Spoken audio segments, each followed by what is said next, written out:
ሰላም ጤና ይስጥልን ውድ የቻናላችን ቤተሰቦች የሰዓቱን አጫጭር ዜናዎች ይዘን ቀርበናል። ከሰዓቱም አጫጭር ዜናዎች ጋር ቢቮይ ነኝ፣ አብራችሁን ቆዩም።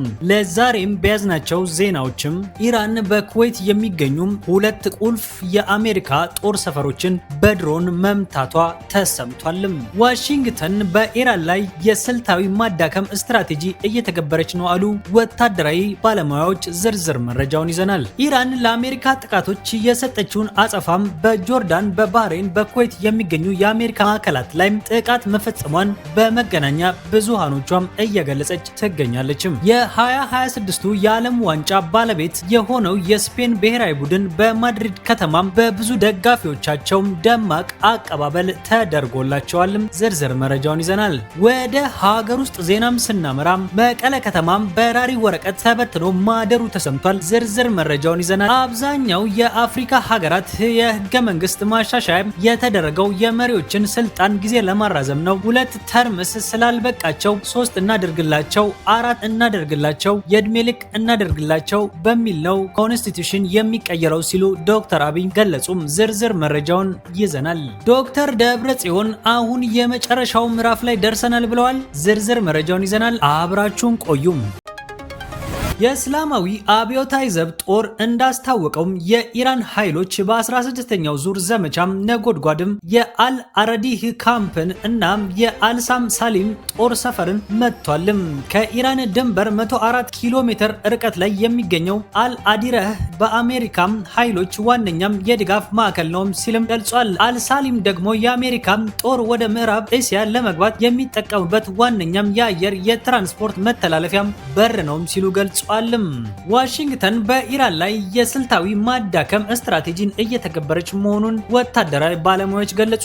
አሜሪካም በኢራን ውስጥ የሚገኙ ወሳኝ ቦታዎችን በመምታት የኦፕሬሽናል ኢላማዎችን ወደ ረጅም ርቀት ስትራቴጂካዊ ኢላማዎች እያሸጋገረች መሆኑን አብዮታዊ ብርጋዴር ጀነራል ሰሚር ራጊብ ለስፑትኒክ ተናግረዋል። ድልድዮች ለኢራን ወታደራዊና ሲቪል አቅርቦት የህይወት መስመር መሆናቸውን የጠቀሱት ጀነራሉ ባንዳር አባስ፣ ካለር እና ቫራዝ ከተሞች ጋር የሚያገናኙ 5 ድልድዮች መውደም የከባድ መሳሪያዎች እንቅስቃሴ ለማሰናከልና ወደ ሆርሙዝ ወሽመጥ ቀጠናም የሚላኩም ተጨማሪ ወታደራዊ ኃይሎችን ለማገድ ያለመ መሆኑንም አስረድተዋል።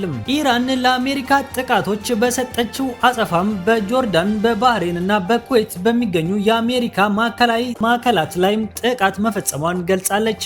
መገናኛ ብዙሃኑም እንደዘገቡት የኢራን አብዮታዊ ዘብ ኮፐርስ ካወጣቸው መግለጫዎች የተወሰዱ ቁልፍ ነጥቦችም በባህሬን በዋናው የአማዞን የመረጃ ማዕከል መሰረተ ልማት ላይ በሌሊት ጉዳት የደረሰ ሲሆን አንድ ራዳር እና የፔትሪዮን የአየር መከላከያ ስርዓት መውደሙ ተሰምቷል። በኩዌት የረጅም ርቀት ራዳሮች፣ የሳተላይት መገናኛ ስርዓቶችና ጸረ ሚሳኤል መካከለኛ ራዳሮችም መመታታቸው ተገልጿል። በአህመድ አልጃበር የአሜሪካ የአየር ኃይል ማዕከል በርካታ ራዳሮች እና የፓትሪዮት ጸረ ሚሳኤል መከላከያዎችም ወድመዋል የተባለው። በጆርዳን በአንዳንድ የአሜሪካ የጦር ማዕከላት ውስጥ የጸረ ሚሳኤል መከላከያ ራዳር እና አንድ ኤፍ-15 ተዋጊ ጀት መውደሙም ተገልጿል።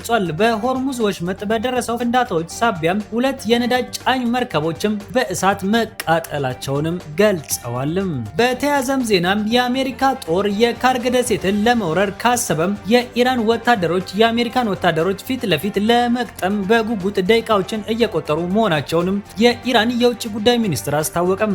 አሜሪካ ወደ መካከለኛው ምስራቅ ተጨማሪ ወታደራዊ ትጥቆችን እያስገባች መሆኑን የጠቀሱት የኢራን ፓርላማ አፈጉባኤ መሐመድ ባጋር ጋሊባፍ ሀገራቸው የአሜሪካ የጦርነት ጨዋታ በሚገባ የተረዳች በመሆኑ ለማንኛውም አይነት ጥቃት ሙሉ በሙሉ ዝግጁ መሆናቸውንም ገልጸዋል።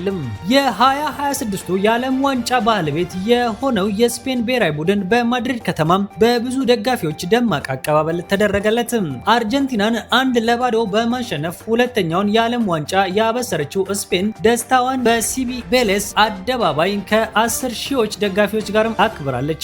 ተጫዋቾቹ በንጉሳዊው ቤተሰብና በጠቅላይ ሚኒስትር ፔድሮ ሳንቼዝ አቀባበል ከተደረገላቸው በኋላ ክፍት አውቶቡስ ላይ በመሆን ማድሪድ ጎዳናዎችን አቋርጠዋል። የደቡብ አፍሪካውን የ2010 ድል ከ16 ዓመት በኋላ የደገመችው ስፔን በመላው ከተማዋም ታላቅ የደስታ ማዕበልን እየፈጠረችም ትገኛለች።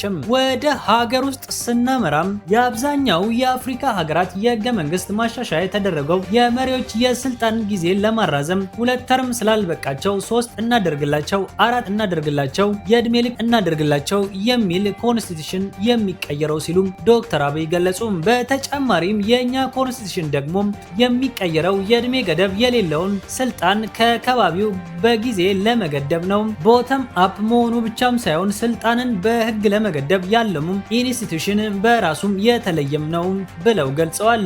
በኢትዮጵያም ህገ መንግስት ጠቅላይ ሚኒስትሩ ፓርላማውን እስካሸነፈ ድረስና መመረጥ እስከቻለ ድረስ የጊዜ ገደብ የለበትም። አሁን ባለው ህገ መንግስት አሁን እየተያየን ያለነው ያንን እንገድብ በሚል እንደሆነም ጠቅላይ ሚኒስትሩም በማብራሪያቸው አስቀምጠዋልም። መቀለ ከተማ በራሪ ወረቀቶች ተበትኖ ማደሩም ተሰማ። በመቀለ ከተማ ጎዳናዎች ላይ ጦርነትን የሚቃወሙ በራሪ ወረቀቶች ተበትነውቸውን የሚያሳይ ተንቀሳቃሽ ምስል ወጥቷል። በትግርኛ ቋንቋ በተጻፉ በእነዚህ ወረቀቶች ላይ የሰፈሩ ዋና ዋና መልእክቶችም የሚከተሉትም ናቸው። ወደ ሌላ ጦርነት እንድትከቱብን አንፈቅድም፣ የቀድሞው ይበቃል፣ ሰላምን እንመርጣለን፣ የግዳጅ ውትድርና ወንጀል ነው፣ ወንድምህን አሳልፈ ሰጥተ በሰላም አትኖርም፣ አሁን ባለው አስቸጋሪ ሁኔታ የወሰደው ማንኛውም የኃይል እርምጃ የህዝብን ስቃይ ከማባባስ ውጪ እንደማይመረጥም ተገልጿልም። በተያያዘ ዜናም ዶክተር ደብረጽዮን ገብረ ሚካኤል አሁን የመጨረሻ ምዕራፍ ላይ ደርሰናል ሲሉ ተናገሩ። ይህንን የተናገሩት ከትናንት በስቲያ በመቀለ ከተማ ህዝብ ስብሰባም ነው። የትግራይ ክልል ጊዜያዊ አስተዳደር ፕሬዝዳንት የነበሩትም ጄኔራል ታደሰ ወረደን በማንሳት የክልሉ ፕሬዝዳንት መሆናቸውን ያወጁት ዶክተር ደብረጽዮን ገብረ ሚካኤል በዛሬው ዕለት እንደገለጹት ሆነ ከዚህ በኋላም የፌዴራል መንግስቱ የምንታገስበት አቅም የለም፣ አሁን የመጨረሻው ምዕራፍ ላይ ደርሰናል፣ የራሳችንን እድል በራሳችን መወሰን አለብን፣ የተወሰዱ መሬታችንን ማስመለስ፣ የተፈናቀሉ ወገኖቻችንን ወደ ቦታቸው መሸኘት ይገባናል በማለት ሲናገሩም ተደምጧል። አሁን ላይ በትግራይ ክልል በርካታ ወጣቶች እየታፈሱ ወደ ወታደራዊ ማሰልጠኛ ተቋም እየተወሰዱ መሆኑን መረጃዎችም ያመለክታሉ።